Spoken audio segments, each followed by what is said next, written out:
I went from living like monks, living out back of the trunk, to pockets of fat with the mumps, pockets of fat like the clubs. Now I am living like Trump. Now I am living like Trump. Mimosas and mimosas, mimosas and mimosas, mimosas and mimosas. The Morris Costa Nostra, pulling up in Testarossa, recharging the debt, discharging the debt, discharging the debt, recharging the jet. Swipers on deck, ciphers on deck, ciphers on deck, wipers on deck. Wife is on deck, my life is on check, my life is on check, my life is on tubes, my life is a Jew, my life is on you, my wife is on two, my wife is on two. I'm going for 3, you know it is me. Bread is the pillar, the jet is my pillar, the fez is the killer, the bread is gorilla, the flow is Godzilla, the lizard a beast. I visit the priest, and tell him my sins. I tell him I'm twin, I tell him I'm him. Peace, family. Welcome to another episode, Underground Railroad Productions. This is your host, Brother Rich. I'm joined once again with the living legend, Professor Griff. Welcome back to the show, brother. Peace, Brother Rich. It's a pleasure to be back. Can you hear me? Yeah, he's fine. All right, cool. Yeah, it's a pleasure to be back. We kind of missed each other Wednesday and Thursday, so yeah. Yeah, here we are on a Friday trying to make it happen. It's the way that the planets are aligning, man. You understand what I'm saying? Sometimes that Wednesday night gets overwhelming for both of us being out in the field. You understand what I'm saying? Indeed, man. Yeah, and then there's so much happening, man. Right. Yeah, we lost Prodigy. Of course, we know that. We lost Fresh Kid Ice.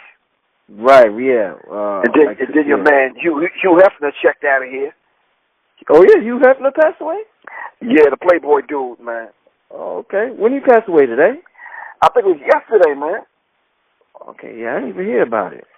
Yeah, well, unless you're in that porn kind of world, man, in that kind of world, yeah, so you probably wouldn't hear about it. Oh, okay, it's not like the conscious brother doing the newscast, be like, and on another note. Right. Now, back to Black Power. Yeah, okay. Right. Yeah, and then of course, you know, from what I'm hearing, man, it's like that Roland Martin piece. Very, very, very, very interesting. There's a lot of things that's going on that's interesting, man. Yeah. Right. We might have to touch on that one soon too, man. That was an interesting conversation, man. Very interesting conversation, man. And just extract the lessons from it. Not necessarily talking about people. Yeah, extract the lessons, of course. A lot of lessons could be extracted from that, a lot. Right. So, I called you early in the week. I wanted to talk about the situation with Mayweather and Conor McGregor. Some people see it as, they're building up another the great white hype or great white hope, and they're trying to hype them up to be the next big thing. But I find it it got kind of interesting when they're doing the promo and the promotions, and both of them they talk a lot of ish, and they showboat. They both appear to be cocky and arrogant, and they talk about, the material wealth and, everything else. He's pretty much like some people say the white version of Mayweather. One of the things he said that, I guess Charlemagne gave him Donkey of the Day was, when Mayweather was, I guess they was promoting and he was dancing, he told Mayweather, "Dance for me, boy. Dance for me, son. Dance. So, when you're black and you hear something like that, we have a unique experience in this country. So our minds go immediately to slavery and things we've heard, things we've seen. Within an instant, it reminds us of that. A lot of people act oblivious. When Charlemagne did, I think he got more dislikes than likes on his YouTube video for that one, which I don't think happened before. Like, he got a lot of dislikes. Like, people were like, "Oh, you're going too far. You're race baiting. You're just searching for things." And these are things that I've heard people accuse you of who may be ignorant of history, may not know what has happened historically. So I'm trying to figure out, immediately everybody's saying, McGregor, he's white, he's a racist. Them Irish, they don't like black people anyway. What I'm trying to figure out, if we're trying to move and progress and understand one another, is this an instance of racism, Professor Griff, or is this an instance of McGregor being culturally clueless? He's a millennial. He doesn't have the historical context that you may have, and he's just culturally clueless. So he's making ignorant statements like that. What would be? And I'm gonna get into what he said the next day after that. But just in terms of that, is that when somebody says that, is that racist to you, or is that just this guy? He's 28. He's culturally clueless. Well, Brother Rich, it's difficult to be very honest and say that he's culturally clueless when the statement he made was constructed. He didn't just say it off the top of his head. You understand what I'm saying? By calling Mayweather a boy and telling him to dance, that's like the old slave buck dancing for the master. Mm-hmm. So he framed it in some kind of context, right or wrong. Mm-hmm. So he had to know what he was talking about, and he had to have an idea of what reaction that he was going to get or wanted to get out of Mayweather to take him off his game.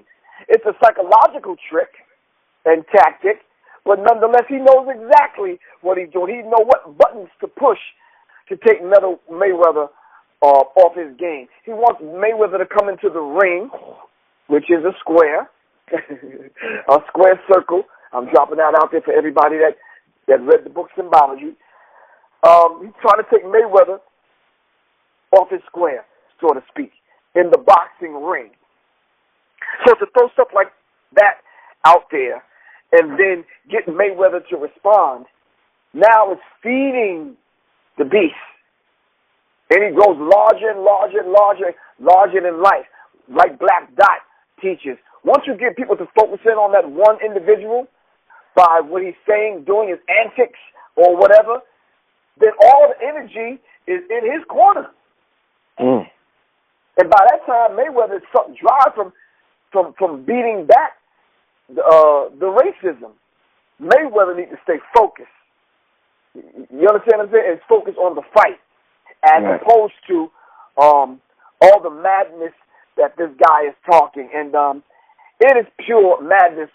So in one hand, Brother Rich, he's not that young that he don't understand the context of what racism and those kind of comments do to a black man's psyche.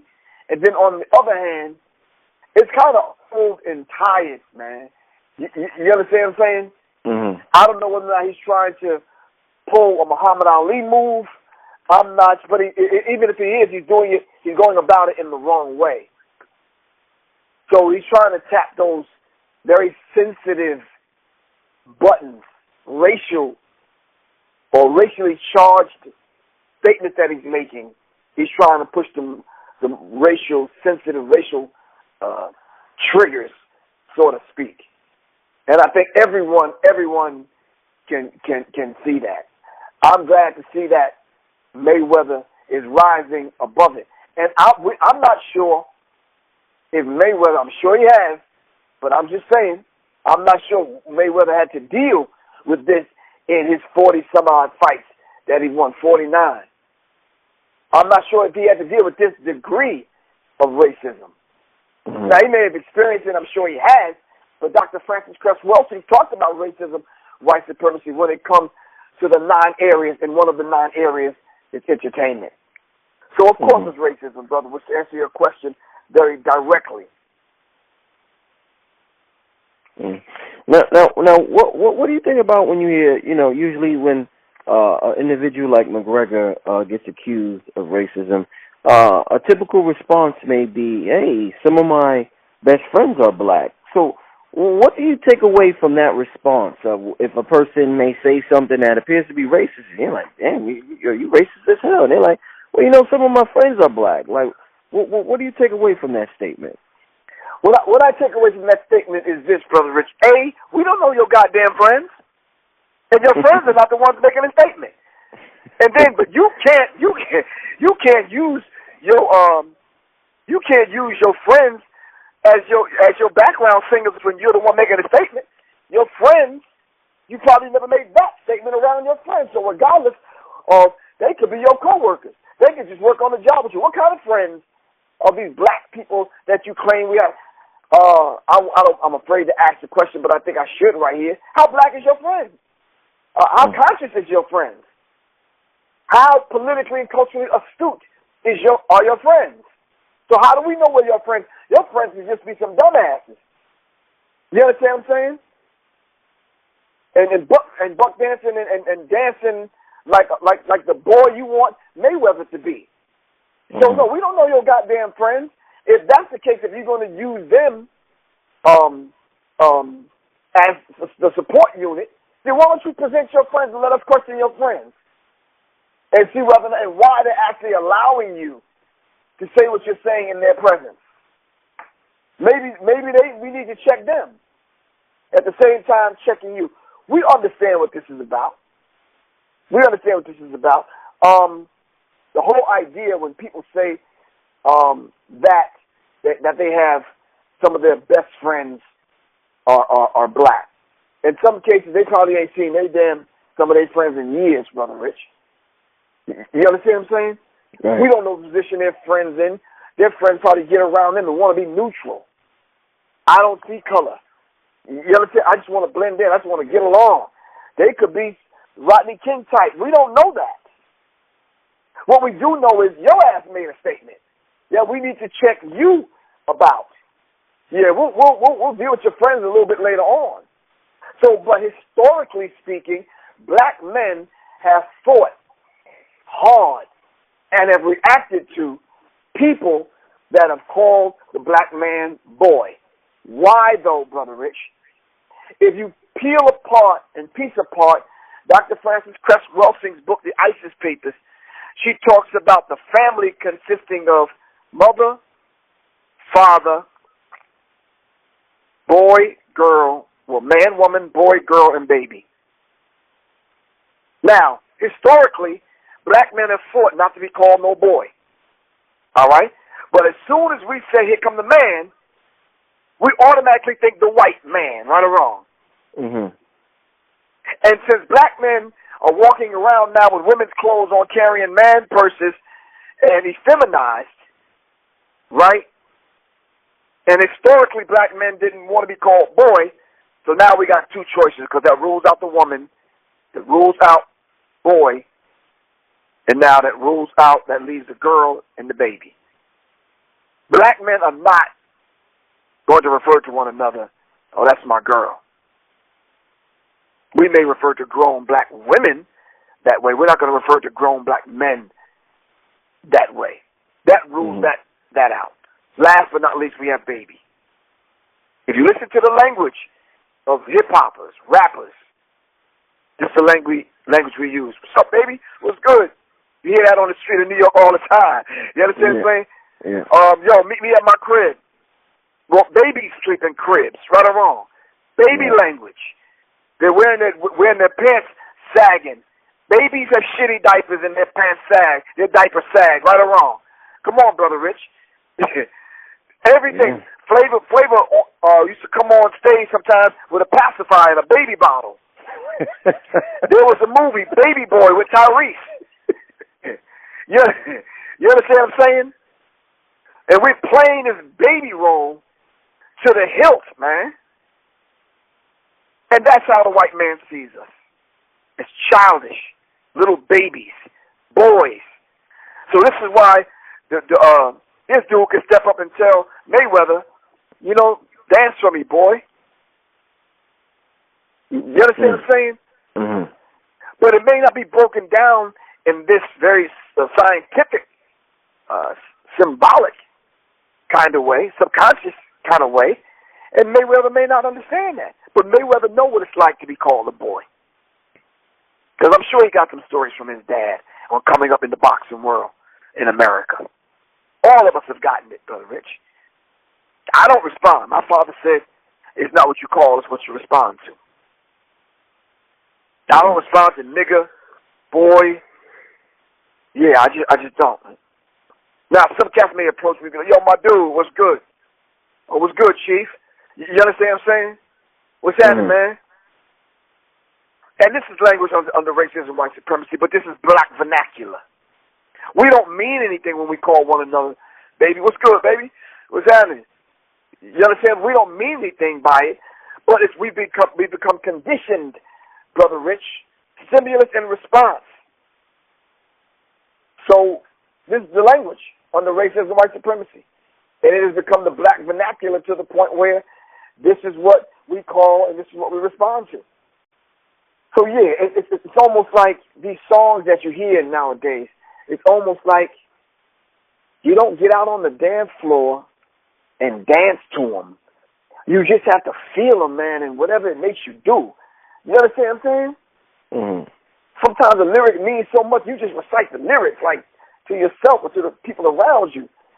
You ever see somebody at the club or the backyard barbecue? Oh, this song come on, oh, this is my song. You understand what I'm saying? That shit makes you do anything and some of everything. So, yeah, that's just that in a nutshell, man. And Charlemagne the God should have done what he did. And the response that he got shows you where we're at. No, you're not taking it too far. You see, I want to hear what them same people got to say without asking to get behind the fence. So this is too far? Yeah, okay. All right.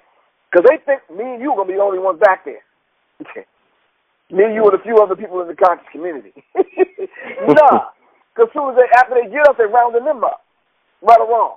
All you naysayers, all you people leaving the smart-ass little comments, they coming against you next. Some other people think they safe, Bill Cosby. And you not. Not safe.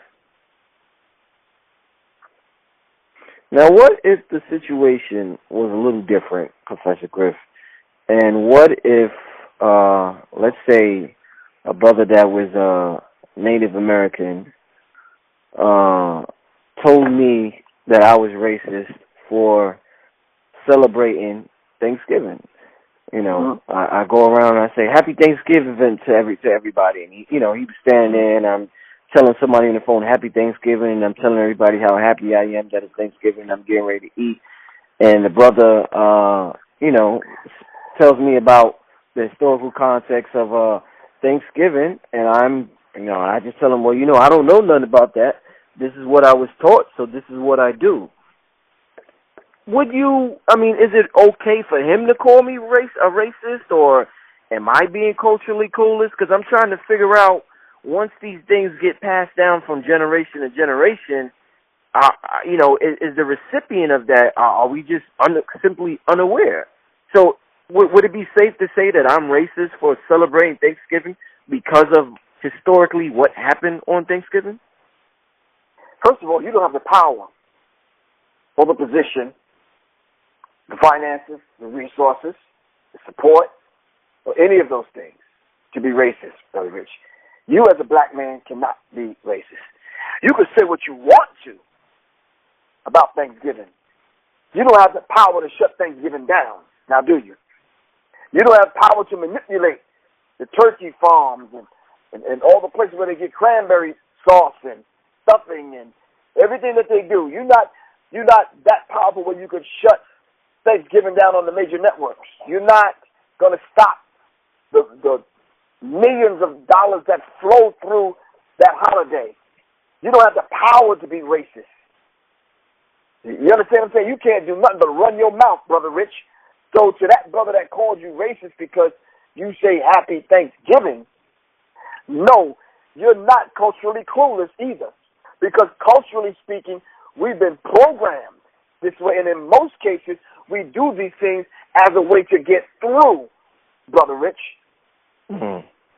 Some of us that don't even celebrate certain holidays, but out of respect for your mama, Brother Rich, that probably do. When I come to your house and your mom say Happy Thanksgiving, I'll say Happy Thanksgiving, ma'am, just to be respectful. Mm-hmm. I'm not going to debate your mom. I'm like, yeah, brother, let's set that debate up with me and your mom. You understand what I'm saying? I need to go make a YouTube clip about her. I'm like, no. We got to do it out of respect. It's part of our programming. It's part of our brainwashing. It's part of our training up under racism, white supremacy, Brother Rich. And most of us knowing the cultural effect, the political ramifications, and the religious and biblical cord hasn't been cut yet. We know what these holidays are and are not. In most cases, we just trying to get through. Plain and simple, man. Some of us have been vegans and vegetarians for a long goddamn time. We can't wait to get some goddamn turkey. I'm just saying, though, in a nutshell, he's in no position to call you a racist. No. He's just not. He suffered at the hands of the same person you suffered from. But what makes him think that he has a patent and a copyright on Thanksgiving because he's Native American?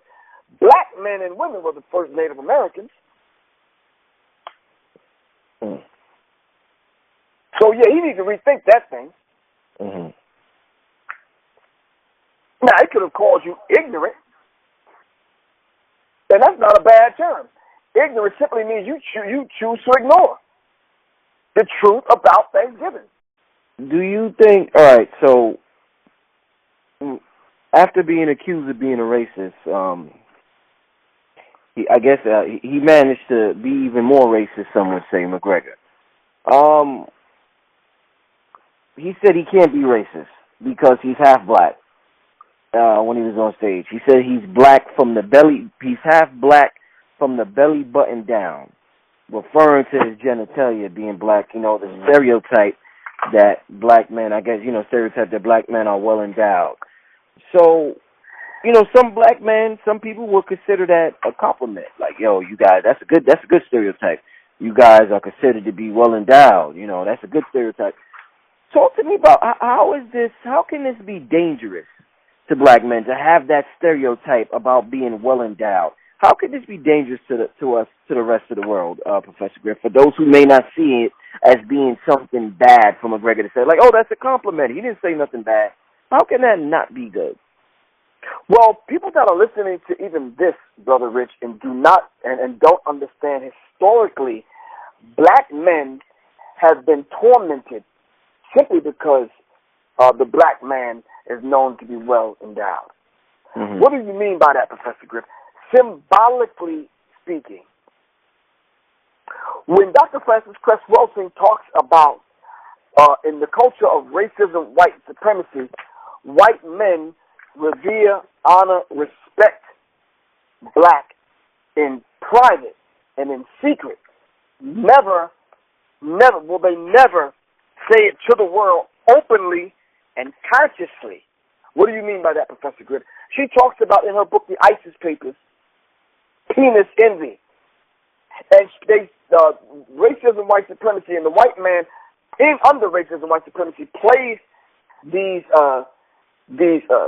subconscious inadequacies out in the ball game. And I've explained it on your show before, how the whole idea of the game of pool represents the white ball conquering all the other races, the white ball representing racism, white supremacy, representing white people, conquers all the other people on the planet, all the other colored people on the planet, representation by the colored balls. So the last ball that racism, white supremacy, the white man has to deal with in the game of pool is the black ball, knocking all the other balls under Mother Earth. And this is a real dynamic once you start studying her work and symbology, when she talks about penis envy. This is why black men are getting shot down. Not the only reason. This is one of the reasons why black men are getting shot down. And he's not half black. Just because you have a big penis, that don't equate you to being black. How are you half black? And what does half black mean? There was the one drop rule before. One drop of black blood, you're black. This is what they said under racism and white supremacy. So how are you half black? Half black and half what else?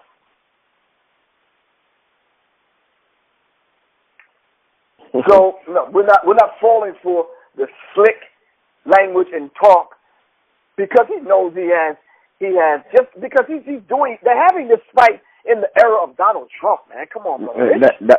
That was going to be my last question. But so talk to me about that. You done brought it up. Talk to me about what this fight means and represents in the era of Donald Trump, Professor Griff. This goes out the show. Right. What did the Super Bowl mean when the Patriots was versus the Falcons? Yeah. All the metaphysicians talked about that, the brothers on the front line. I've heard everyone from Doc to Phil Valentine to people were breaking it down. They did the pills. Everyone did a beautiful, marvelous job in breaking it down because it's right there in your face. Donald Trump, president, running for president.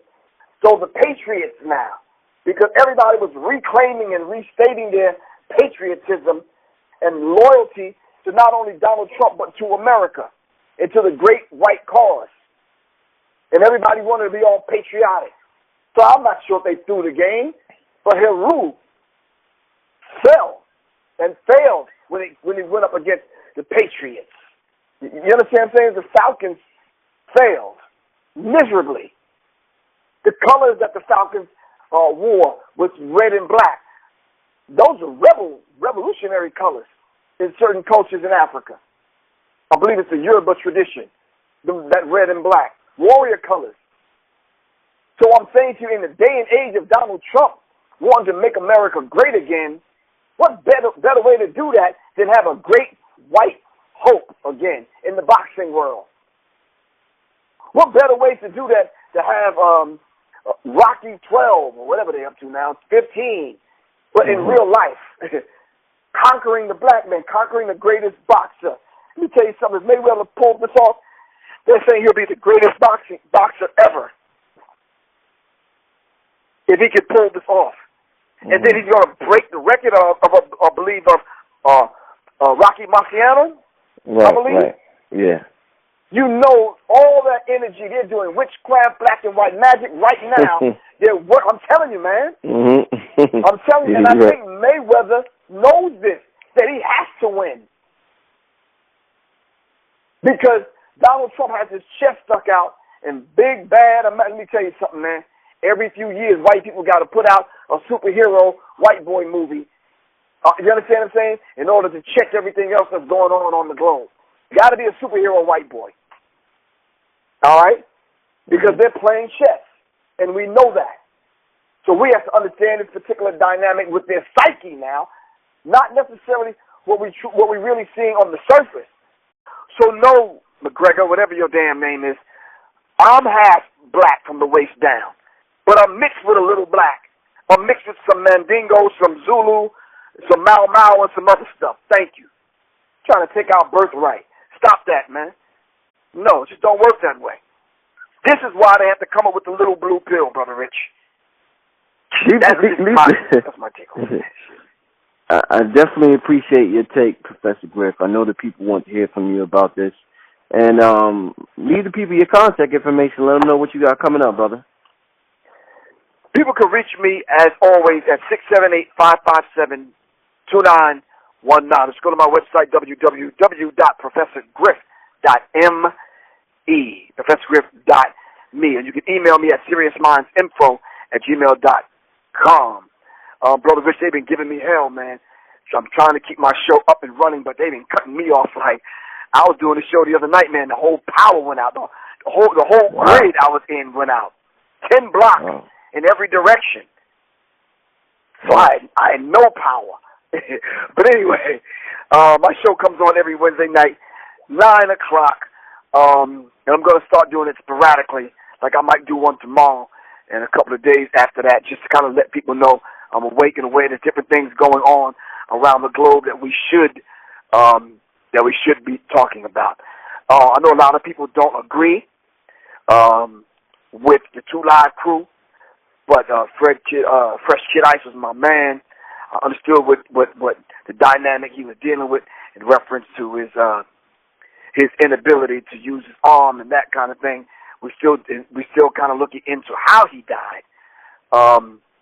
Which is but we losing every month we losing rappers, man, like crazy, bro. Right. Yeah. And I know we say this every other show. We say this every other show, man. But once again, my phone number is 678-557-2919, and I need to say that there's some beautiful people out there that came and defended you and I, Brother Rich, on that last show we did, dealing with the Rock Newman show, and the conversation we had about love, which turned into a conversation about hate with these people, man. Brothers and sisters, let me tell y'all something. I think it's better that we use the vibration and the frequency of love as opposed to hating one another, to use it as a necessary spiritual tool to get beyond this madness that these people put on us every single day. There's nothing spooky about that. Even the people that, talking about without the violence now, even the people that were saying what they're saying, I understand why they were saying what they're saying. They just got the history wrong, Brother Rich. You understand what I'm saying? So we'll take that up at a later date. And as always, Brother Rich, I appreciate you. And we're doing a very necessary thing by having these conversations and these interviews every single week, because people are telling me, Brother Rich, they don't watch TV no more. They just wait for you to put up something. You understand what I'm saying? And that's how they get things. Right. I'm serious. That's how they get their news. And we need to start decoding what goes on in the news as it comes out, man. You understand what I'm saying? I've heard of black Twitter, black Facebook, black Instagram, black whatever. We just need to have just all black news, whatever shade of black. Serious. But anyway, thank you very much, good brother. I really appreciate you, man. Oh, okay, family. Once again, this is Brother Rich. I want to thank Professor Griff for coming on once again. Thanks for everybody for listening. Make sure, as always, y'all sign up to our Patreon accounts and support myself and Professor Griff. Brother Rich, Brother Rich, I got to say one last thing, man.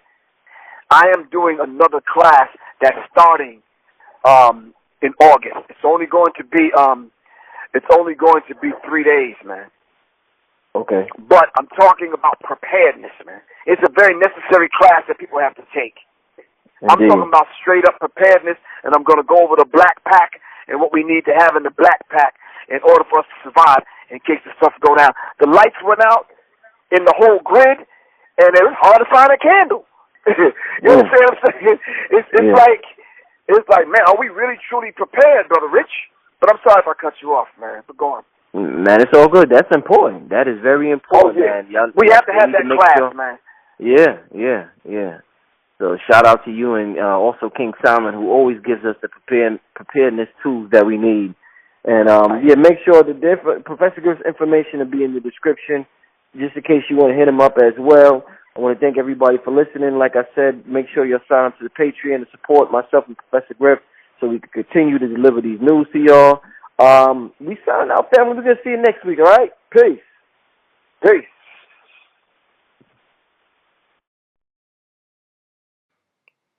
Peace, family. This is Brother Rich from UGR, urging all my viewers and subscribers to help support the channel by donating just $1 to the UGR PayPal account.